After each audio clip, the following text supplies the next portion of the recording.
इसलिए अमृत से भी श्रेष्ठ है। इतना ही नहीं, गंगा से भी सर्वोपरि है। भागवत की कथा गंगा से भी श्रेष्ठ है। गंगा से, अरे शास्त्रों में, वेदों में, पुराणों में गंगा की तो बड़ी महिमा गाई है। इदं हि गंगं त्यजता मेमांगम, कदाचित भूल से भी शरीर का विसर्जन गंगा के जल में हो जाए तो पुनर्न चांगम, उसका पुनर्जन्म नहीं होता। गंगा जी की रगे शरीर से लगी जाए तो वह भी जन्म जन्मांतरों के पापों को जलाकर के भस्म कर देती है। फिर भागवत का ऐसी गंगा से भी अधिक महत्व बन गया। हाँ, क्यों? अरे गंगा का प्रादुर्भाव तो भगवान के चरण कमलों से हुआ है, और जिस ब्रह्म के चरणार बिंदों से प्राकट हुआ हो तो क्या उसका महत्व कम है? अधिकाधिक महत्व है, अवश्य। शास्त्रों में, वेदों में, पुराणों में गंगा की जो महिमा गाई है वही महिमा है,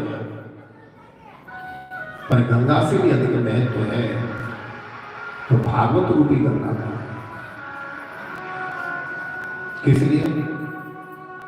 गंगा निकली कहां से? भगवान के चरण कमलों से। इसलिए गंगा जी का एक नाम है विश्वपति। इन्हें विश्वपति भी कहा जाता है। और भागवत जी कहां से निकली? प्रेम से बोलो जय श्री राधे। भागवत जी निकली भगवान के श्री मुख से। दोनों वस्तुओं का प्राकट भगवान से हुआ है, पर ये ध्यान देना, एक वस्तु का प्राकट हुआ है चरणों से, एक से हुआ है मुख से। इसी प्रकार से ध्यान देना, ब्राह्मण, क्षत्रिय, वैश्य, शूद्र की उत्पत्ति है। ब्राह्मण, क्षत्रिय, वैश्य, शूद्र, और चारों की उत्पत्ति भी आगे बताई जाएगी। कहां से? विराट भगवान के अवयव से। ब्राह्मणों से मुखमासी, ब्राह्मणों की उत्पत्ति कहां से हुई? भगवान के श्रीमुख से।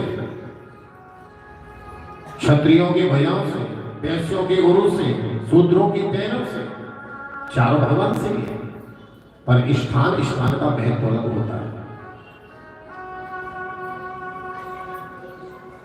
पैर में पैरवे वाली जूती, क्या उसे सिर पर हम धारण कर सकते हैं? नहीं कर सकते। है तो इसी अंग के पैर में।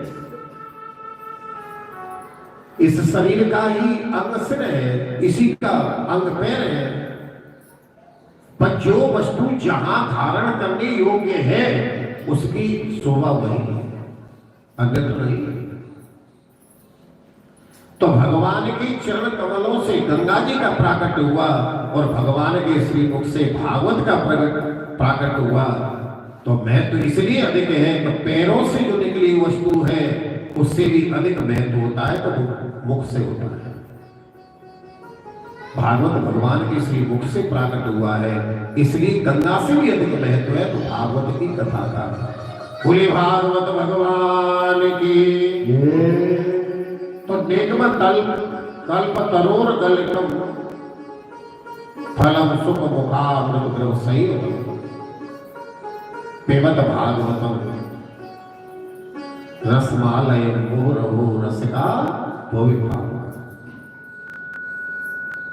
हे रसिक जनों, हे भावुक जनों, बार बार इसका पान करते रहो, बार बार कथा रूपी अमृत को पीते रहो, श्रवण करते रहो।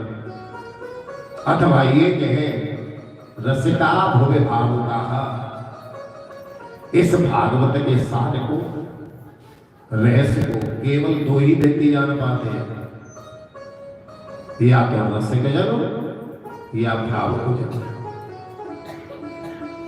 जिसके अंदर रसिकता है वो भागवत के सार को, महत्व को समझ सकता है, अथवा महत्व को वो समझ सकता है जिसके अंदर भावुकता। और भावुकता भी कैसे? कोई साधारण भावुकता नहीं। जैसे अभी तो मौसम कुछ बदल ही गया है, पिछले महीने की बात करें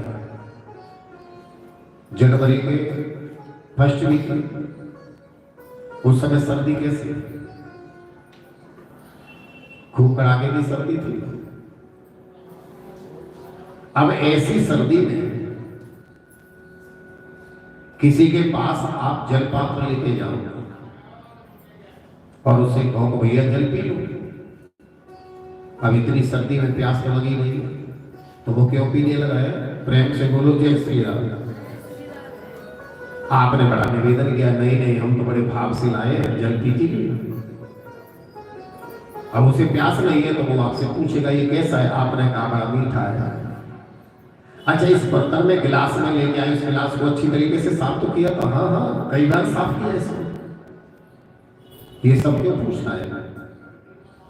क्यों? उसको प्यास नहीं है। अच्छा इसी जल पात्र को मई के महीने में, मई में गर्मी खूब पड़ती है और रेगिस्तान की भूमि में जाना, जहां कोसों तक किसी भी प्रकार का जल दिखाई नहीं दे रहा, एक बूंद भी जल नहीं दिख रही है, रेगिस्तान। और ऐसी मई के महीने में तप्त भूमि में कोई व्यक्ति प्यासा रहा, कोसों तक जल नहीं है। अब उसे ऐसा लग रहा है कि थोड़ी देर जल मुझे नहीं मिला, पानी नहीं मिला तो मेरे प्राण ही निकल जाएंगे। जल की अभाव में उसका कंठ सूख गया है, होठों पर पपड़ी पड़ रही है, बस ऐसा लग रहा है कि भले 2 बूंद जल की मिले पर मिल जाए। ऐसे व्यक्ति के पास जो जल के लिए तड़प रहा हो, उस जल के गिलास को लेके जाना और कहना भैया जल पियोगे?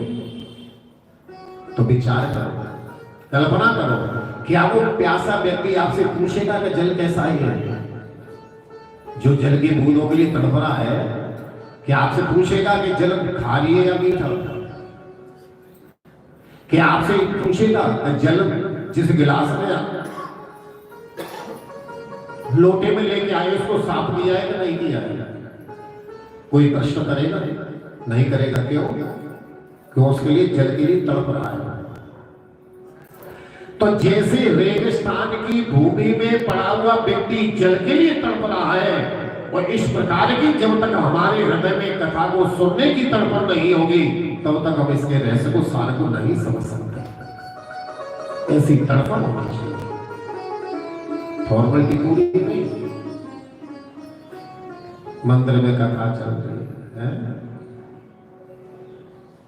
घंटे आधे घंटे के लिए जाना तो पड़ेगा, नहीं तो मंदिर वाले कहेंगे एक भी दिन नहीं समय मिला है, तो कथा सुनने का कोई महत्व नहीं रहता, कोई लाभ नहीं।